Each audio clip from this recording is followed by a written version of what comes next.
Assalamualaikum Sobat Sinopsis, kembali lagi di Sinopsis Alur Cerita Film. Tempatnya orang malas menonton dengan durasi panjang dan hanya ingin mengetahui spoiler atau inti dari isi ceritanya saja. Baiklah, kali ini Mimin akan menceritakan film yang berjudul Shoot Me in the Heart. Shoot Me in the Heart menceritakan dua pemuda Somyung dan Seungmin. Keduanya dipertemukan di rumah sakit jiwa. Somyung yang menderita skizofrenia, yaitu akibat rasa bersalahnya karena sang ibu melakukan bunuh diri. Sedangkan Seungmin dipaksa berada di rumah sakit jiwa karena pertarungan warisan dari keluarganya yang kaya raya. Mampukah Seungmin dan Somyung membebaskan diri dari kurungan rumah sakit yang membuat mereka terbelenggu selama ini? Seperti apa keseruan petualangan dua pria ini? Tanpa berlama-lama lagi, mari langsung saja ke ceritanya. Dan sebelum ke videonya, jangan lupa klik tombol subscribe-nya untuk mendukung channel ini semakin berkembang. Film ini dimulai dengan malam yang turun hujan. Terlihat dua pria bernama Somyung dan Seungmin sedang dibawa paksa ke sebuah rumah sakit jiwa.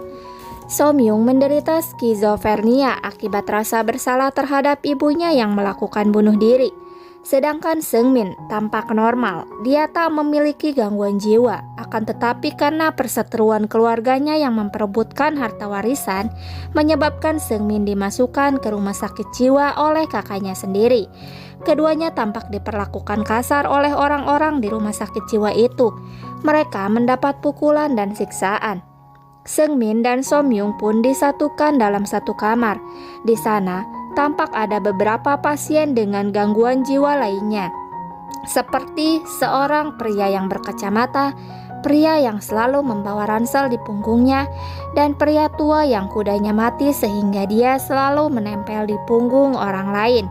Pagi itu, Somyung diperintahkan untuk dipotong rambutnya karena dia memiliki trauma terhadap gunting, jadi dia membuat keributan dan mengamuk. Namun di sini pasien yang seharusnya diberikan pengobatan, namun justru di rumah sakit jiwa ini pasien disiksa layaknya tahanan di penjara. Mimin gak habis pikir, sebenarnya yang gila itu pasiennya atau perawatnya ya?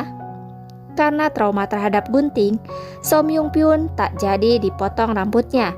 Sebagai gantinya, dia harus selalu mengikat rambutnya dan memakai topi.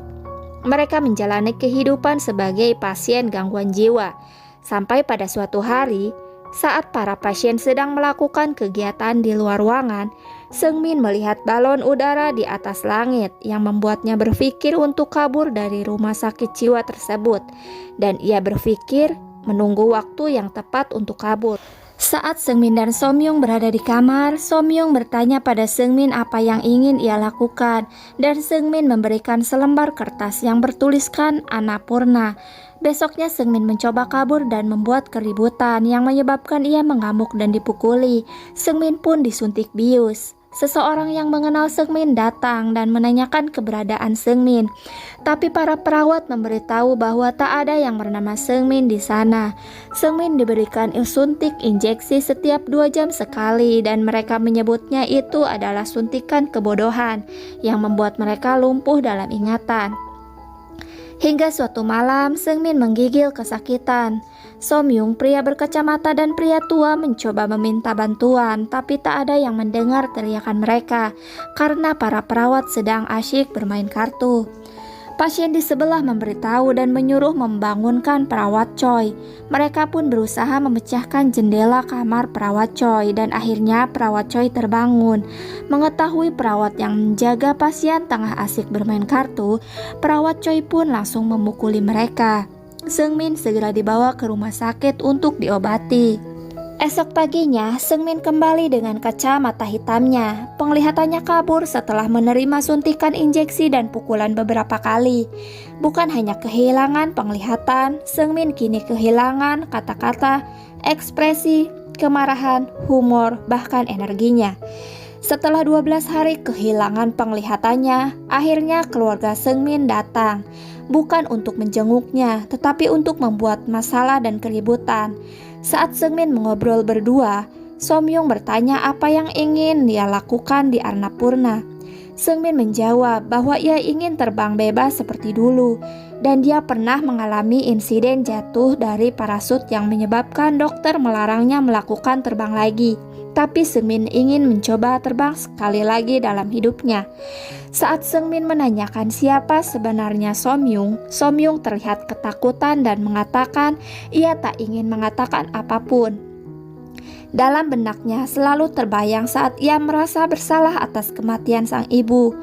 Hari berganti, saat para pasien sedang melakukan kegiatan di luar, ternyata mata Seungmin sudah normal kembali dan itu membuat Somyung merasa kaget. Mereka berdua pun kabur dan mengendarai kapal boot yang ada di tepi danau, sehingga membuat para petugas dan perawat kelabakan mengejar mereka.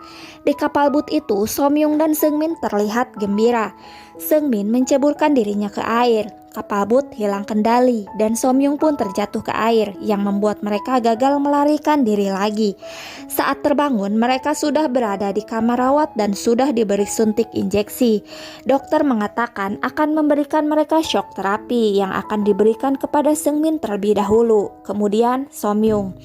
Sebelum menerima shock terapi itu, Seungmin berencana melarikan diri dari tempat itu. Somyung membantu memberitahu Seungmin cara untuk dia bisa kabur dari gedung rumah sakit jiwa itu, yaitu dengan cara ikut bersama mobil laundry pada pukul 2 siang.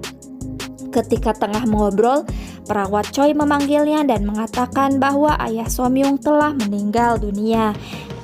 Itu membuat Somyung bersedih. Teman-teman yang lain mencoba menenangkan. Tiba-tiba perawat mengatakan bahwa ada perubahan jadwal shock terapi dan akan dilakukan pada Seungmin terlebih dahulu. Itu membuat Somyung berpikir bisa membuat rencana Seungmin gagal untuk melarikan diri. Somyung pun mengalihkan perhatian dengan cara mengamuk agar dia diberikan shock terapi terlebih dahulu, agar rencana Seungmin kabur bisa berhasil. Saat shock terapi, bayangan akan kematian ibunya terus muncul dalam ingatan Somyung. Yang pada saat itu Somyung melihat ibunya bunuh diri dengan menggunakan gunting. Saat selesai shock terapi, dia langsung menanyakan pukul berapa sekarang. Dia pun bergumam, seharusnya Seungmin sudah kabur sekarang. Namun saat Somyung keluar dari ruang shock terapi, ada Seungmin yang menunggunya di luar. Itu membuat Somyung kaget dan heran mengapa Seungmin belum pergi dan dia bisa saja kehilangan kesempatannya untuk kabur kali ini.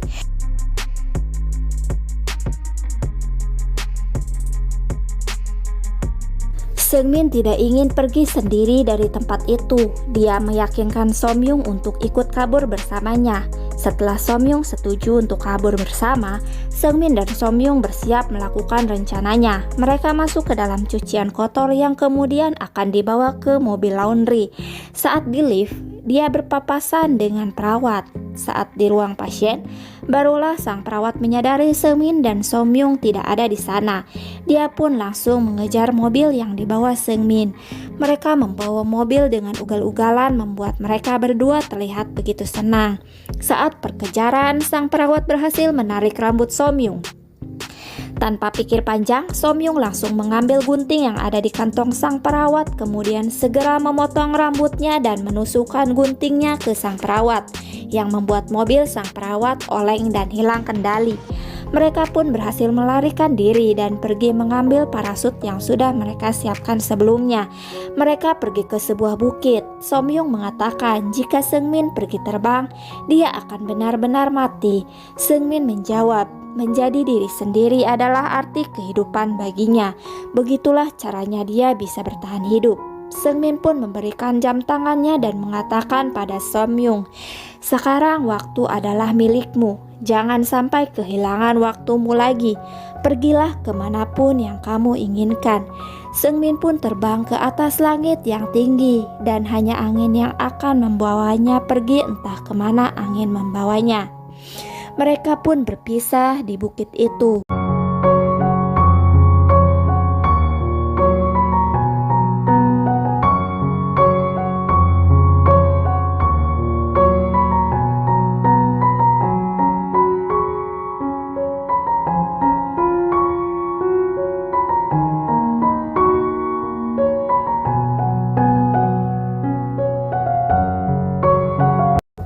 Scene Kemudian berganti menjadi 4 tahun kemudian. Terlihat Somyung dengan penampilan rambut pendek barunya sedang melakukan sebuah wawancara di sebuah ruangan.